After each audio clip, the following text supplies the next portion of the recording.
ప్రకాశం జిల్లాలో ప్రమాదం జరిగింది. రంగారెడ్డిపల్లె దగ్గర జాతీయ రహదారిపై ఆటోను గుర్తు తెలియని వాహనం ఢీకొట్టింది. మంటలు చెలరేగి ఆటో డ్రైవర్ సజీవ దహనమయ్యాడు. ఆటోలో ప్రయాణిస్తున్న మరో వ్యక్తికి గాయాలయ్యాయి.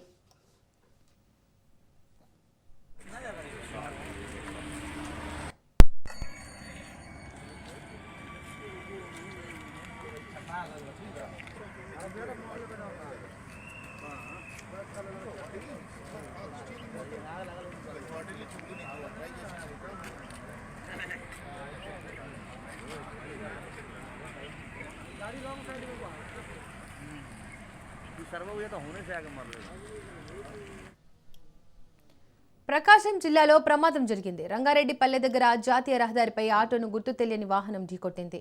మంటలు చెలరేగి ఆటో డ్రైవర్ సజీవ దహనమయ్యాడు. ఆటోలో ప్రయాణిస్తున్న మరో వ్యక్తికి గాయాలయ్యాయి.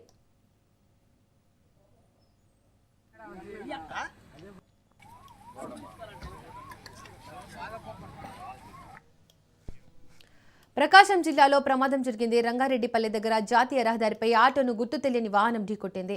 మంటలు చెలరేగి ఆటో డ్రైవర్ సజీవ దహనమయ్యాడు. ఆటోలో ప్రయాణిస్తున్న మరో వ్యక్తికి గాయాలయ్యాయి. ఈ ఘటనకు సంబంధించి మోర్ ఇన్ఫర్మేషన్ మా ప్రతినిధి మీరావళి అందిస్తారు. మీరావళి, ప్రమాదానికి కారణాలేంటి చెప్పండి. దీపిక, ప్రకాశం జిల్లాలో ఈ రోజు తెల్లవారుజామున 5:45 సమయంలో ఏదైతే ఘోర రోడ్డు ప్రమాదం చోటు చేసుకుందని అయితే చెప్పుకోవచ్చు. ఏదైతే జీడిపప్పు లోడుతో వస్తున్నటువంటి AP 204111 అనే నెంబర్ గలటువంటి ఒక చిన్న మినీ ఆటో ఈ రోజు ఏదైతే తుని నుంచి అమరావతి వెళ్తున్నటువంటి ప్రాంతంలో మధ్యలో ఉన్నటువంటి ఒక్కసారిగా ఏదైతే అక్కడ ఉన్నటువంటి గుర్తు తెలియని వాహనం అనేది ఎదురుగా రావడంతో ఒక్కసారిగా బ్రేక్ వేయడము, ఆ బ్రేక్ వేసినటువంటి సందర్భం మీద ఏదైతే కారుకు అది ఉన్నటువంటి టైర్లు ఏదైతే ఒక్కసారిగా మంటలు చెలరేగేసి ఒక్కసారిగా మొత్తం ఏదైతే మినీ వ్యాన్ మొత్తం కూడా తగలబెట్టిపోయినటువంటి పరిస్థితి ఉంది. అయితే దాంట్లో ఎవరైతే డ్రైవింగ్ చేస్తున్నారో వెరిస్వామి అనేటువంటి డ్రైవర్ కూడా అక్కడికక్కడే సజీవ దహనం కావడం జరిగింది. అదే విధంగా చూసుకున్నట్లయితే ఏదైతే డ్రైవర్ దాంతో పాటు ఏదైతే జీడిపప్పు లోడులో ఉన్నటువంటి ఓనర్ ఎవరైతే ఉన్నారో జీడిపప్పు ఓనరు, ఆ ఓనర్ కూడా తీవ్ర గాయాలు కూడా కావడం జరిగింది.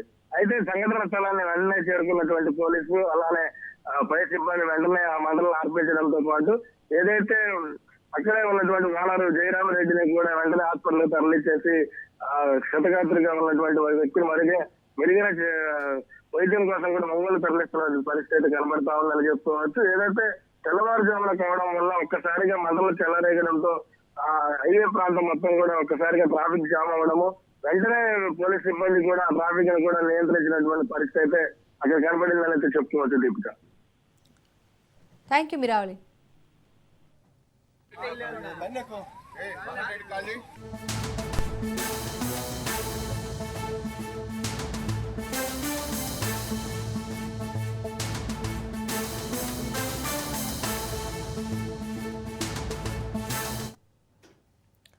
వికారాబాద్ జిల్లాలో రాజకీయ కక్షలు భగ్గుమంటున్నాయి. కండ్లపల్లిలో హకీం అనే వ్యక్తిపై శంకర్ కత్తితో దాడికి పాల్పడ్డాడు. దీంతో తీవ్ర రక్తస్రావమైన హకీంను స్థానిక ఆసుపత్రికి తరలించారు స్థానికులు. సమాచారం తెలుసుకున్న పోలీసులు కేసు నమోదు చేసుకుని దర్యాప్తు చేపట్టారు.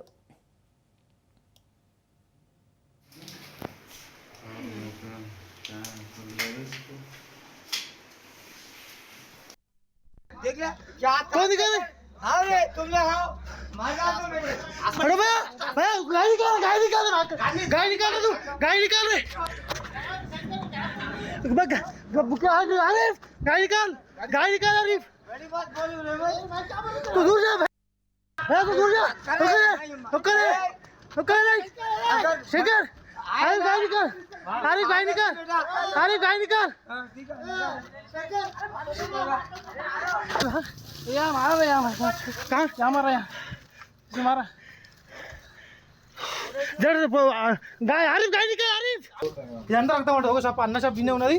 ఇది అన్నదే అకిమన్నది రక్తం అంతా. ఇది అకిమన్న రక్తం ఇదంతా.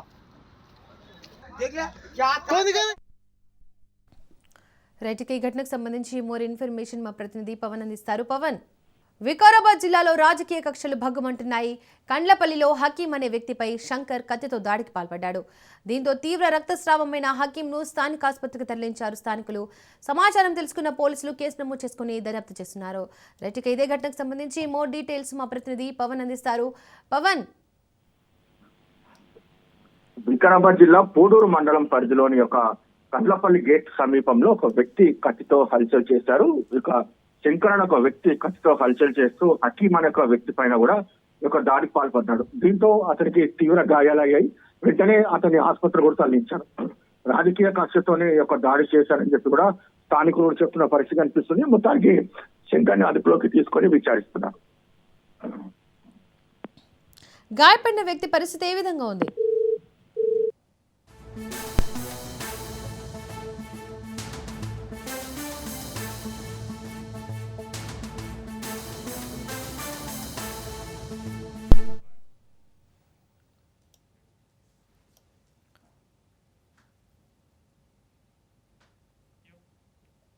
ఏపీలో ఇవాళ పెన్షన్ల పంపిణీ జరగనుంది. న్యూ ఇయర్ గిఫ్ట్ గా ఒకరోజు ముందుగానే పెన్షన్లు పంపిణీ చేస్తోంది ఏపీ ప్రభుత్వం. రాష్ట్రంలో 63.12 లక్షల మంది లబ్ధిదారులకు పెన్షన్ల కోసం 2,743 కోట్లు విడుదల చేశారు.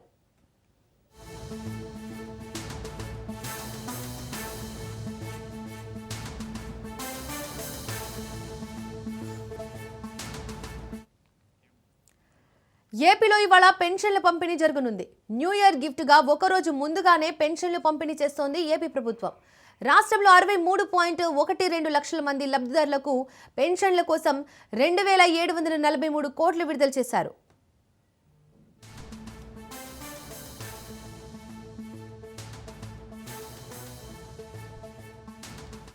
రాష్ట్రాభివృద్ధికి సీఎం చంద్రబాబు ఎనలేని కృషి చేస్తున్నారని అన్నారు ఎంపీ కేశినేని శివనాథ్. ఆంధ్రప్రదేశ్ 15 ఏళ్ల ముఖ్యమంత్రిగా రికార్డు సృష్టించిన చంద్రబాబు పుస్తకావిష్కరణ కార్యక్రమం ఎన్టీఆర్ జిల్లాలో జరిగింది. ఈ కార్యక్రమానికి ముఖ్య అతిథిగా హాజరైన ఆయన సీఎం చంద్రబాబు నాయుడుపై పుస్తకం రచించిన శ్రీ నగరాల సంఘం ఆంధ్రప్రదేశ్ వర్కింగ్ ప్రెసిడెంట్ శేఖర్ బాబును ఆయన అభినందించారు. సీఎం చంద్రబాబు ముందు చూపు రాష్ట్రాన్ని అభివృద్ధి దిశగా నడిపిస్తుందని, భావితరాల భవిష్యత్తును దృష్టిలో పరిపాలన సాగిస్తున్న సీఎం చంద్రబాబు ఎంతో మంది ఆదర్శంగా నిలుస్తున్నారని కొనియాడారు. దేశంలో ఆదర్శవంతులుగా ఉన్న నాయకుల్లో సీఎం చంద్రబాబు ఒకరని తెలిపారు.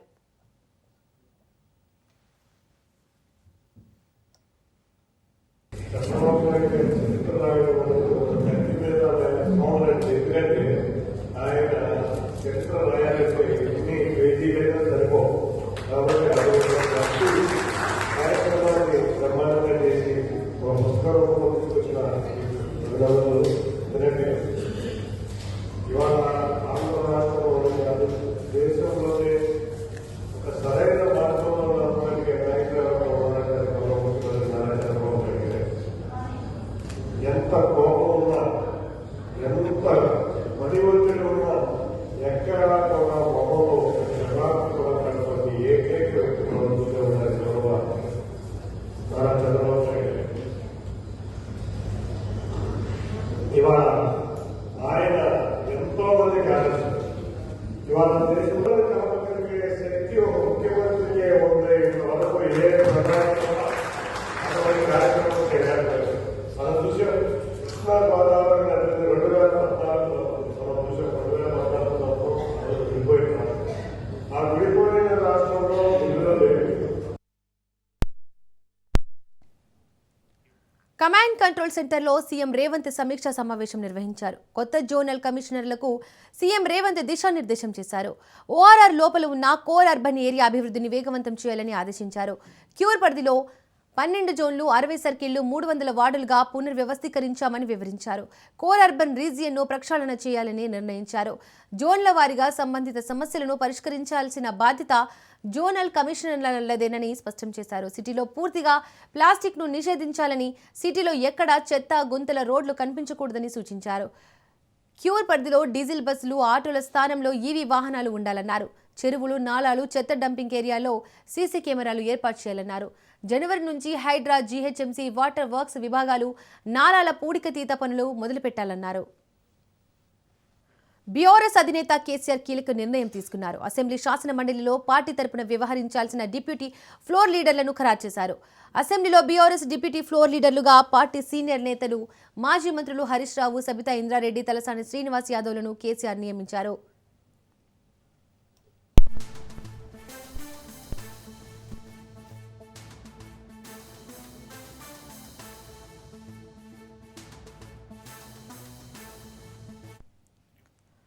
శాసన మండలిలో డిప్యూటీ ఫ్లోర్ లీడర్లుగా ఎల్ రమణ, పోచంపల్లి శ్రీనివాసరెడ్డిలకు బాధ్యతలు అప్పగించారు. మండలిలో పార్టీ విప్గా దేశపతి శ్రీనివాస్ను ఎంపిక చేశారు. అసెంబ్లీలో సమావేశాలు ప్రారంభమైన నేపథ్యంలో ఉభయ సభల్లో పార్టీ వ్యూహాన్ని సమర్థవంతంగా అమలు చేసేందుకు కేసీఆర్ ఈ నియామకాలు చేపట్టినట్లు పార్టీ వర్గాలు తెలిపారు.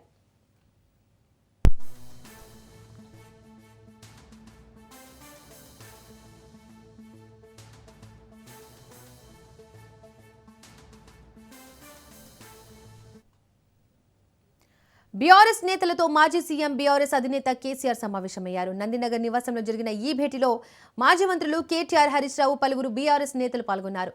అసెంబ్లీ సమావేశాల్లో అనుసరించాల్సిన వ్యూహంపై నేతలకు గులాబీ బాస్ దిశానిర్దేశం చేశారు. తెలంగాణలో తాజా రాజకీయ పరిణామాలపై చర్చించారు. ప్రధానంగా పాలమూరు రంగారెడ్డి ప్రాజెక్టుకు సంబంధించి అసెంబ్లీ వేదికగా కేంద్ర రాష్ట్ర ప్రభుత్వాలను ఎండగట్టాల్సిందేనని బీఆర్ఎస్ వ్యూహం అన్నారు. ఇందులో భాగంగానే ఈ అసెంబ్లీ సమావేశాలను పూర్తిగా ఉపయోగించుకోవాలని బీఆర్ఎస్ పార్టీ భావిస్తున్నట్లు తెలుస్తోంది.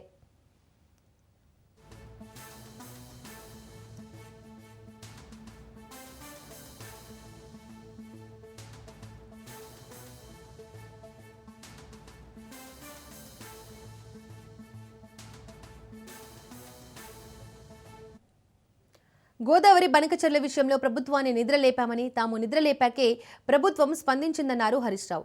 కేంద్రం ఇద్దరు ముఖ్య మంత్రులతో సమావేశం కూడా ఏర్పాటు చేసిందన్నారు. ఆ సమావేశంలో బనకచెర్లపై చర్చ జరగలేదని సీఎం చెప్పారని గుర్తు చేశారు.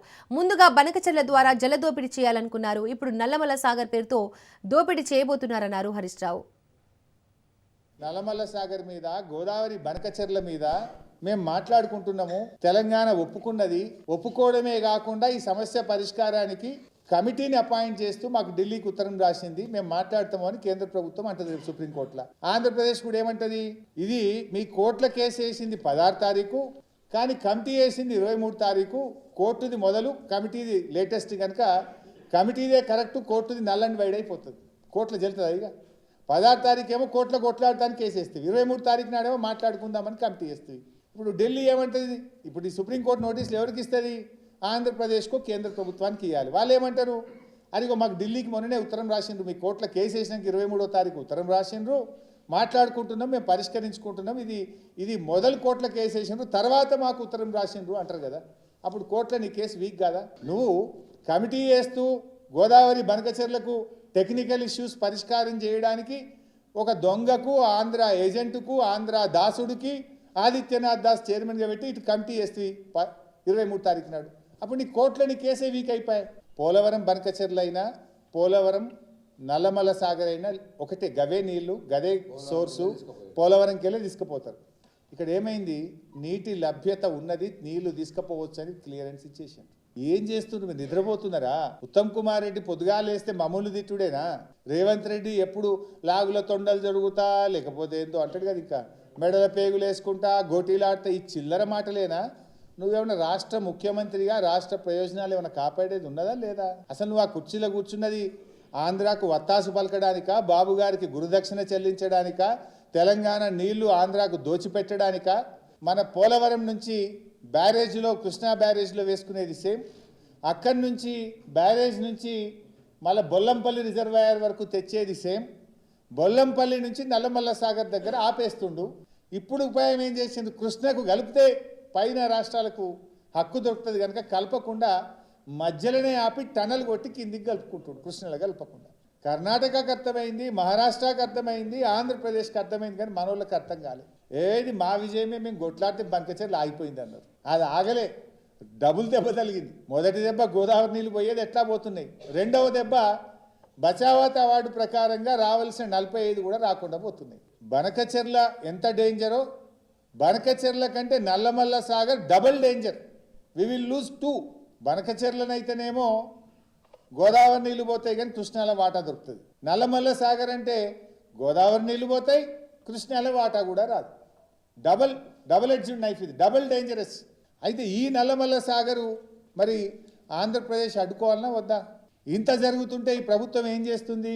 కుంభకర్ణుల్లాగా నిద్రపోతున్నట్టు నటిస్తుందా? తెలిసి కూడా తెలియనట్టు చేస్తుందా?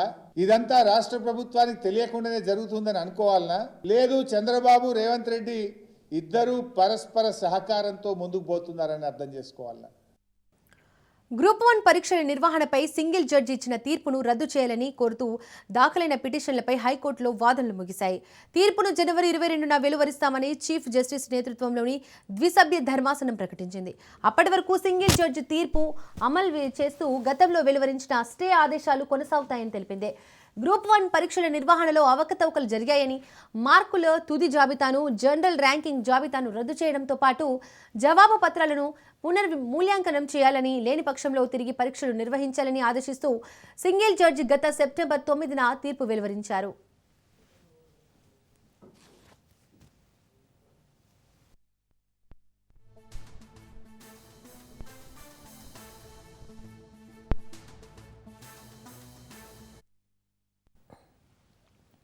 ఈ తీర్పును రద్దు చేయాలని కోరుతూ తెలంగాణ రాష్ట్ర పబ్లిక్ సర్వీస్ కమిషన్ నోడల్ అధికారి ఆర్ సుమతి అర్హత సాధించిన అభ్యర్థుల్లో పలువురు వేర్వేరుగా అప్పీల్ పిటిషన్లు దాఖలు చేశారు.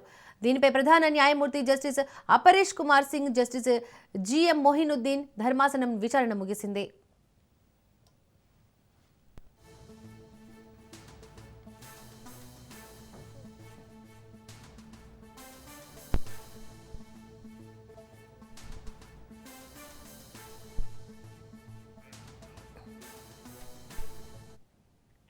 తెలంగాణలో శాంతి భద్రతలు అదుపులోనే ఉన్నాయని డీజీపీ శివధర్ రెడ్డి తెలిపారు.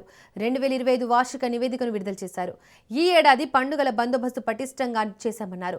ఫ్యూచర్ సిటీలో జరిగిన గ్లోబల్ సమ్మిట్ విజయవంతంగా భద్రతాపరమైన చర్యలు తీసుకున్నామని తెలిపారు. మిస్ వరల్డ్ ఈవెంట్ కూడా దిగ్విజయంగా ఎలాంటి ఇబ్బందులు లేకుండా జరుపుకున్నామని చెప్పారు. అంటారు ఇంతకుముందు చెప్పిన లా అండ్ ఆర్డర్కి మంచి తార్కాణంగా నిలిచేటువంటి రైటింగ్స్ 42%, 42.59% తగ్గినాయి. ఇది highest in last 5 years. Last 5 ఏళ్లలో లోయెస్ట్ అనమాట. ఇది లాస్ట్ 5 years లోయెస్ట్. ఇది 42.59% తగ్గినాయంటే మరి ఇంకా ల్యాండ్ ఆర్డర్ బాగున్నట్ట, ఇది బాగాలేనట్ట. ఇది ఈ సంవత్సరం 3 మల్కలల్లా 3 దశలల్లా మనకు గ్రామ పంచాయతీ ఎలక్షన్స్ అయినప్పటికీ కూడా ఇది 42.5% తగ్గింది అంటే మీరు అర్థం చేసుకోవచ్చు ఎంత చక్కగా ఉందో law and order.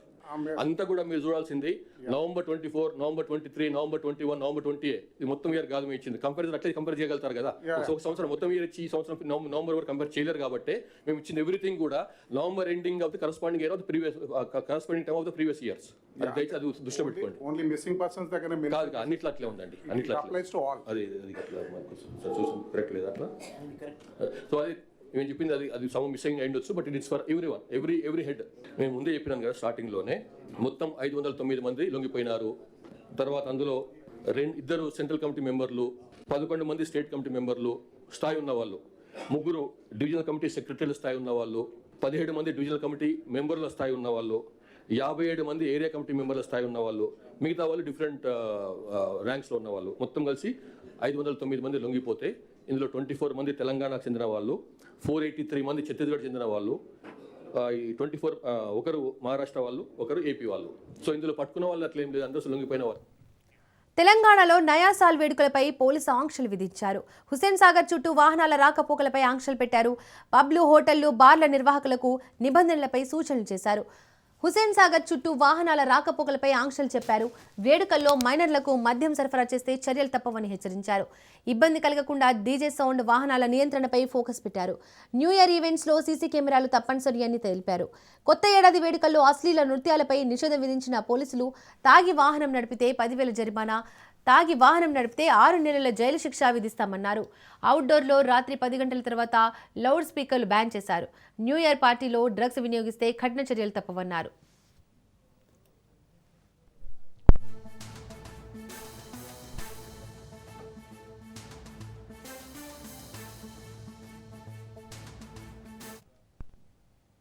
New year వేడుకల సందర్భంగా డిసెంబర్ 31న హైదరాబాద్ మెట్రో రైలు సర్వీసులు సమయం పొడిగించినట్లు L&T హైదరాబాద్ మెట్రో రైలు సంస్థ తెలిపింది. అర్ధరాత్రి 1 గంట వరకు మెట్రో రైలు సర్వీసులు నడుస్తాయని తెలిపింది. సాధారణంగా రాత్రి 11 గంటల వరకు చివరి మెట్రో రైలు నడవనుండగా రేపు ప్రారంభ స్టేషన్ల నుండి రాత్రి 1 గంటకు బయలుదేరుతాయని అధికారులు చెప్పారు. మెట్రో రైలు స్టేషన్లలో సిబ్బంది, పోలీసుల నిఘా ఉంటుందన్నారు. ప్రయాణికులు బాధ్యతాయుతంగా వ్యవహరించాలని సూచించారు.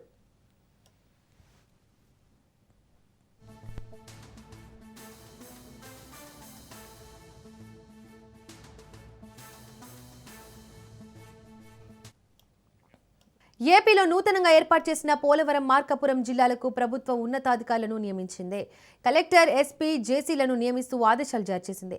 పోలవరం జిల్లాకు ఇన్ఛార్జ్ కలెక్టర్గా ఏఎస్ దినేష్ కుమార్, ఇన్ఛార్జ్ ఎస్పీగా అమిత్ బర్దర్, ఇన్ఛార్జ్ జేసీగా తిరుమాని శ్రీ పూజను నియమించారు. మార్కాపురం జిల్లా ఇన్ఛార్జ్ కలెక్టర్గా పి రాజాబాబు, ఇన్ఛార్జ్ ఎస్పీగా వి హర్షవర్ధన్ రాజు, ఇన్ఛార్జ్ జేసీగా రోణంకి గోపాలకృష్ణయ్యను నియమిస్తూ ప్రభుత్వ ప్రధాన కార్యదర్శి కె విజయానంద్ ఆదేశాలు జారీ చేశారు.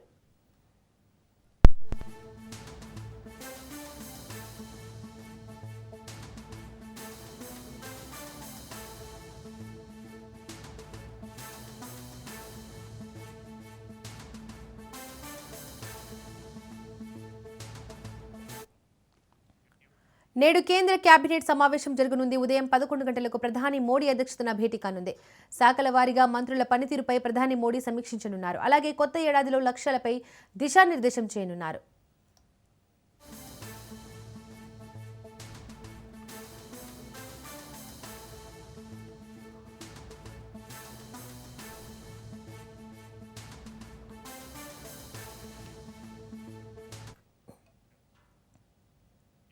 పశ్చిమ బెంగాల్ ప్రభుత్వంపై కేంద్ర మంత్రి అమిత్ షా కీలక వ్యాఖ్యలు చేశారు. ఎన్నికల ప్రయోజనం కోసం టీఎంసీ పార్టీ బంగ్లాదేశీయుల చొరబాట్లను ప్రోత్సహిస్తోందన్నారు. రాష్ట్ర ప్రభుత్వం అవసరమైన భూమిని ఇవ్వకపోవడం వల్లే భారత్ బంగ్లాదేశ్ సరిహద్దుల్లో కేంద్రం కంచె వేయలేకపోతుందని ఆరోపించారు. సరిహద్దుల్లో చొరబాట్లు కేవలం బెంగాల్కు సంబంధించిన సమస్య మాత్రమే కాదని మొత్తం దేశానికి సంబంధించిన సమస్య అని అన్నారు. వీటి వల్ల మన సంస్కృతి, సంప్రదాయాలు, ఆచార వ్యవహారాలు కనుమరుగవుతున్నాయని ఆందోళన వ్యక్తం చేశారు. ये बहुत महत्वपूर्ण मकाम था और इसके कई साल बाद, 8 दशक बाद, आज 30 दिसंबर को जब हम पीछे मुड़ कर देखते हैं तो बंगाल के लिए भी आज से लेकर अप्रैल तक का समय बहुत महत्वपूर्ण समय है. एक ऐसी मजबूत राष्ट्रीय ग्रिड बनाएंगे जो बंगाल से घुसपैठ को समाप्त कर देंगी. इंसान छोड़ दीजिए, परिंदा भी पैर नहीं मार पाए, इस प्रकार की एक मजबूत ग्रिड की रचना हम करेंगे और न केवल घुसपैठ रोकेंगे, सारे घुसपैठियों को चुन चुन कर भारत के बाहर निकालने का काम भी भारतीय जनता पार्टी की बंगाल सरकार करेगी. आज ममता बनर्जी के नेतृत्व में भ्रष्टाचार के कारण पूरे बंगाल का विकास एक प्रकार से थम गया है. मोदी जी की सारी लाभकारी योजनाएं जो पूरे देश में गरीबी का उन्मूलन कर रही है, यहां पर टोल सिंडिकेट के भेंट चढ़ चुकी हैं. బెంగాల్పై కేంద్ర హోంమంత్రి అమిత్ షా చేసిన వ్యాఖ్యలపై సీఎం మమతా బెనర్జీ ఆగ్రహం వ్యక్తం చేశారు. ఉగ్రవాదులు, చొరబాటుదారులు బెంగాల్లో ఉన్నారని అమిత్ షా అన్నారని, వారు అక్కడ ఉంటే పహల్గాంలో దాడి చేసింది ఎవరని మమతా ప్రశ్నించారు. తమ ప్రభుత్వాన్ని కూలదీసేందుకు బీజేపీ ప్రయత్నిస్తోందని, అందుకు ఎస్ఐఆర్ పేరుతో కుట్ర చేస్తున్నారని విమర్శించారు. ওরা এখন কমরেড হয়ে গেছে। কমরেড না বোমরেড আমি জানি না, মানেটা আমার জানা নেই। আমি যদি জমি না দিতাম তাহলে ইসিএল এর জমিগুলো কয়লা তুলবার জন্য কোথা থেকে আসতো? রানীগঞ্জে জমি কে দিয়েছে? জামুরিয়ায় জমি কে দিয়েছে? বাঁকুড়ায় জমি কে দিয়েছে? বনগাঁ পেট্রোপোলে জমি কে দিয়েছে? ঘোকসাডাঙ্গায় জমি কে দিয়েছে? চ্যাংরাবান্ধ মালবাজারে জমি কে দিয়েছে? অন্ডাল এয়ারপোর্টের জমি কে দিয়েছে? পানাগড়ের জমি কে দিয়েছে? বড় বড় কথা, মিথ্যে কথা। বাংলায় শুধু অনুপ্রবেশকারী, কাশ্মীরে নাকি নেই। তাই যদি সত্যি হয় বন্ধু, একটা কথার উত্তর চাই, পহেলগাঁও তাহলে কি আপনারা করলেন? দিল্লিতে কিছুদিন আগে যে ঘটনা ঘটে গেল, অনুপ্রবেশকারী বাংলা ছাড়া কোথাও নেই, তাহলে কি আপনারা করলেন? যত দোষ বাংলা, এই রাজনৈতিক হ্যাংলা। রাজনৈতিক হ্যাংলার দল আগের বার এসে বলেছিল ইসবার 200 পার হয়ে গেছে পগার পার, আর এবার করছে এসআইআর। এত মানুষের মৃত্যু, এখনো পর্যন্ত 58 থেকে 60 জন মানুষ মারা గెছে. బంగ్లాదేశ్లో హిందువులపై మారణకాండలు ఆగడం లేదు. తరచుగా ఏదో ఒక ఘటనలో హిందువులు బలవుతూనే ఉన్నారు. డిసెంబర్ 16న మైమన్ సింగ్లో దీపు చంద్రదాస్ దారుణ హత్యకు గురయ్యాడు. మతోన్మాదులు ఆయనను దారుణంగా కొట్టి కాల్చి చంపేశారు. దైవ దూషణ చేశాడంటూ ఈ దాడికి పాల్పడ్డారు. ఈ సంఘటన జరిగిన కొన్ని రోజులకే మరో సంఘటన చోటు చేసుకుంది. రాజ్భరిలోని హోసై దంగా గ్రామానికి చెందిన 29 ఏళ్ల అమృత్ మండల్ అలియాస్ సామ్రాట్ అనే యువకుడిని మతోన్మాదులు దారుణంగా కొట్టి చంపేశారు. దొంగతనాలకు పాల్పడుతున్నాడని ఆరోపిస్తూ ఈ ఘోరానికి ఒడిగట్టారు. ఈ రెండు ఘటనల నుంచి తేరుకోక ముందే మరో సంఘటన చోటు చేసుకుంది. 40 ఏళ్ల ఓ హిందూ వ్యక్తిని సహోద్యోగి తుపాకీతో కాల్చి చంపేశాడు. అయితే ప్రమాదవశాత్తు తుపాకీ పేలిందని నిందితుడు చెప్పడం గమనార్హం. బుల్లెట్ విశ్వాస్ ఎడమ తొడలోకి దూసుకెళ్లింది. దీంతో విశ్వాస్కు తీవ్ర గాయమై బాగా రక్తం పోయింది. తోటి సెక్యూరిటీ గార్డులు అతన్ని వెంటనే ఆసుపత్రికి తరలించారు. అయితే అప్పటికే అతను చనిపోయినట్లు డాక్టర్లు ధృవీకరించారు. ఇక కేసు నమోదు చేసుకున్న పోలీసులు దర్యాప్తు చేపట్టారు. నోమాన్ మియాను అదుపులోకి తీసుకొని విచారిస్తున్నారు.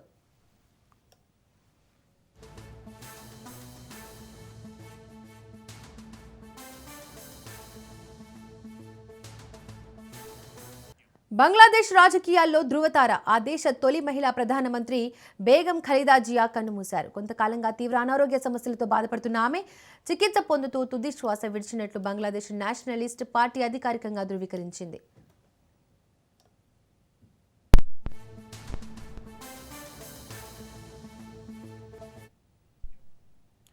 80 ఏళ్ల ఖలీదా జియా వృద్ధాప్య సమస్యలతో పాటు పలు తీవ్రమైన వ్యాధులతో బాధపడుతున్నారు. ఆమె కాలేయ వ్యాధి, కీళ్ల నొప్పులు, మధుమేహం, గుండె, ఊపిరితిత్తులకు సంబంధించిన సమస్యలతో ఇబ్బంది పడుతున్నారు.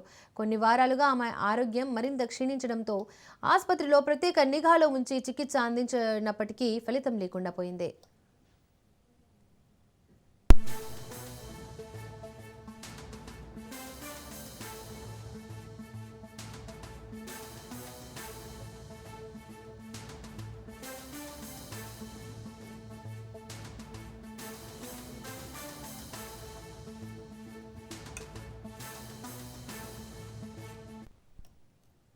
కేరళలోని తిరువనంతపురం వేదికగా జరిగిన 5వ టీ20 మ్యాచ్లో భారత మహిళల జట్టు ఘన విజయం సాధించింది. శ్రీలంకపై 15 పరుగుల తేడాతో గెలుపొందింది. 5 టీ20ల సిరీస్ను భారత్ 5-0తో క్లీన్ స్వీప్ చేసింది. టాప్ ఓడి తొలుత బ్యాటింగ్ చేసిన భారత్ నిర్జిత 20 ఓవర్లలో 7 వికెట్ల నష్టానికి 175 పరుగులు చేసింది. ఈ లక్ష్య ఛేదనలో శ్రీలంక 20 ఓవర్లలో 167కు పరిమితమైంది. దీంతో 5 టీ20ల సిరీస్ను భారత్ క్లీన్ స్వీప్ చేసింది.